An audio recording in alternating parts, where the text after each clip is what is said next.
Let's bring in now Peter Nutt, who's an investigative journalist based in Utrecht in the Netherlands. And Peter, groups like the Gulenists have really risen to prominence in countries like the Netherlands, where you are.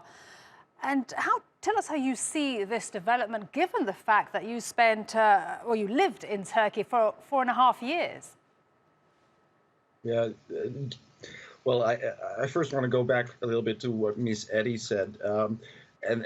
I'll come back to your question. There is a big lack of knowledge about Turkish society. We have no clue, our authorities, about jamaats, about terrorist organizations like the PKK or DHKPC in the Netherlands, and it must be the same as the US.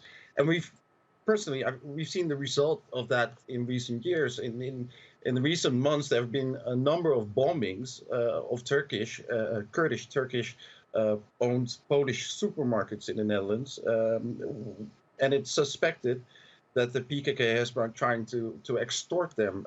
We've had an honor killing inside a high school in Rotterdam just recently, and only 2 years ago there was an attack on a tram in my own home city by a member of the Kaplan cult. So, you know, that's a really big problem. Although we've had Turkish communities living in the Netherlands now for over 60 years, and still authorities have a lack of knowledge of what's going on in these subgroups. And let's talk a bit more about the Gulenists that you mentioned. How do you see their activities in the Netherlands? Well, after the horrible coup attempt in Turkey, they've started to profile themselves totally differently. Their newspaper here was rebranded. It became a liberal news outlet discussing mostly LGBT rights. Their schools have absolutely changed and are now portrayed as super technology savvy, where you can learn to program and all these things. But what people don't understand is that it's really a non-transparent network with a centralized leadership, which is idolized and iconized by its followers. There's so little knowledge in society and with authorities about how deep that idolization and loyalty goes.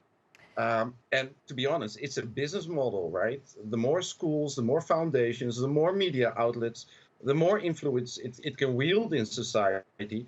And it also increases the amount of money that the followers can put back into that organization, which is quite shadowy, of course.